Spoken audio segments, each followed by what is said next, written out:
अतिप्रमाणात चहा पिणं दिवसाला 4 ते 6 कप किंवा त्याहून जास्त हे हळूहळू शरीरावर वाईट परिणाम करतं. चहामध्ये प्रामुख्याने कॅफेन, टॅन्सिन्स आणि काही प्रमाणात अँटीऑक्सिडंट असतात. मर्यादित प्रमाणात हे घटक फायदेशीर असले तरी जास्त प्रमाणावर घेतल्यावर मेंदू, हृदय आणि पचनसंस्थेवरती त्याचे वाईट परिणाम होतात. कॅफेनचा आपल्या मेंदूवरती काय वाईट परिणाम होतो याविषयी आता आपण पाहूया. जसं की मेंदूमध्ये ॲडिनोसाईन नावाचं रसायन थकवा निर्माण करतं आणि झोप येण्यास मदत करतं. कॅफीन हे कार्य थांबवतं, त्यामुळे जागरूकता राहते, थकवा कमी वाटतो. पण जास्त प्रमाणात कॅफीन घेतल्यावर मेंदू अति उत्तेजित होतो, चिंता वाढते. जास्त चहा घेतल्यावर मन अस्थिर होतं, भीती वाढते, हृदय धडधडल्याची जाणीव होते, अचानक घाम येतो. ज्यांना आधीपासूनच एन्झायटी आहे त्यांच्यात मात्र हे प्रमाण जास्त दिसून येतं.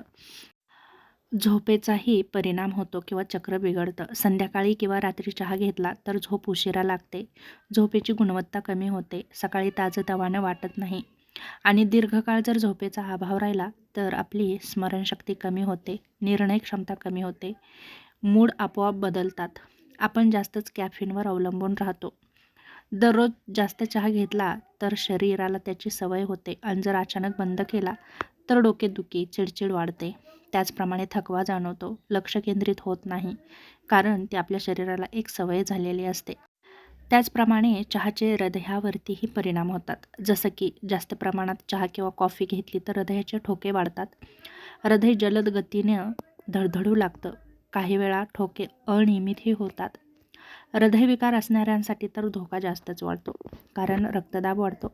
कॅफीनमुळे रक्तवाहिन्या आकुंचन पावतात, त्यामुळे रक्तदाब तात्पुरता वाढतो आणि ज्यांना आधीपासूनच BP आहे त्यांना मात्र हा त्रास जास्तच जाणवतो. त्याचप्रमाणे आपल्या शरीरातील पाणीही कमी होतं. कॅफीन हे मूत्रवर्धक आहे. जास्त चहा जर आपण घेतला तर आपल्याला सारखं लघवीला जावं लागतं. आपल्या शरीरातील पाण्याचं प्रमाण कमी होतं, आपल्याला थकवा जाणवतो. त्याचप्रमाणे आपला चेहरा पांढरट होतो. त्याचप्रमाणे डोकं हलकं झाल्यासारखं आपल्याला वाटतं, कारण शरीरातील पाणी कमी झाल्यामुळे रक्त घट्ट होण्याची शक्यता वाढते, त्यामुळे ब्लॉकेजेसचाही धोका वाढतो. त्याचप्रमाणे आपल्या छातीमध्ये जडपणा जाणवतं किंवा वेदना होतात. काही लोकांना जास्त चहा घेतल्यावर छातीत ताण जाणवतं. हे कधीकधी तुम्हाला एन्झायटीमुळेही होऊ शकतं. त्याचप्रमाणे आपल्या पचनसंस्थेवरतीही काही परिणाम होतात. पहिलं महत्त्वाचं म्हणजे आम्लपित्त होतं आणि जळजळ वाढते. चहा पोटातील आम्ल वाढवतो आणि जर आपण रिकामी पोटी जर घेत असेल तर तो जास्तच त्रास देतो. छातीत जळजळ वाढते, आंबट ढेकरा येतात, उलटीची भावना होते.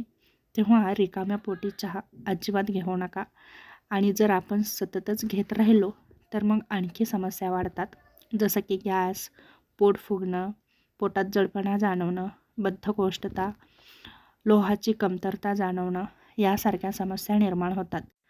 चहातील टॉन्सिन्स अन्नातील आयर्नशी जोडलेले असतात आणि त्याचं शोषण कमी करतात. महिलांमध्ये तर याचा परिणाम जास्तच दिसून येतो, जसे की महिलांना थकवा जाणवतो, चक्कर येते, केस गळतात, हिमोग्लोबिनचं प्रमाण त्यांच्या शरीरातील कमी होतं, त्यामुळे त्यांना अनेक समस्या निर्माण होऊ शकतात. तेव्हा महिलांनीही खूप कमी चहा घेणं गरजेचं आहे, अन्यथा खूप समस्या निर्माण होतात. त्याचप्रमाणे भूकही मंदावू शकते. जास्त चहा घेतला तर आपली भूक कमी होते आणि आपलं शरीर कमकुवत होतं. त्याचप्रमाणे हा धोका जास्त कोणाला असतो, तर ज्यांना अगोदरच BP आहे त्या लोकांना मात्र हा त्रास खूप जाणवतो जास्त चहा किंवा कॉफी घेतल्यामुळे. त्याचप्रमाणे ज्यांना हृदयविकाराचा झटका येऊन गेलेला आहे ते, गर्भवती महिला, रक्तक्षय असलेल्या महिला, झोप न लागणारे लोक, त्याचप्रमाणे ज्यांना पित्ताचा त्रास आहे त्यांना हा धोका जास्त जाणवतो. सुरक्षित आपण किती चहा पिऊ शकतो, तर दिवसाला 2 ते 3 कप चहा हा आपल्या शरीरासाठी सुरक्षित आहे. पण रिकाम्या पोटी चहा टाळा. जेवणानंतर चहा घेऊ नका, संध्याकाळी 6 नंतर चहा घेऊ नका. यासाठी तुम्ही पर्याय कोणते वापरू शकता, तर कोमट पाणी पिऊ शकता, तुळशीचा काढा घेऊ शकता, सुंठ पाणी, लिंबू पाणी, जिरं पाणी घेऊ शकता. जसं की चहा पूर्णपणे वाईट नाही, त्यातील अँटीऑक्सिडंट शरीराला काही प्रमाणात फायदेशीर असतात, पण जर अतिरेक केला तर आपला मेंदू, हृदय आणि पचनसंस्था यांच्यावरती वाईट परिणाम होतात. आरोग्य चांगलं ठेवायचं असेल तर काही गोष्टी प्रमाणात, योग्य वेळी आणि योग्य प्रकारे घेणं खूप गरजेचं आहे. आणि हेच चहाच्या बाबतीमध्ये आहे.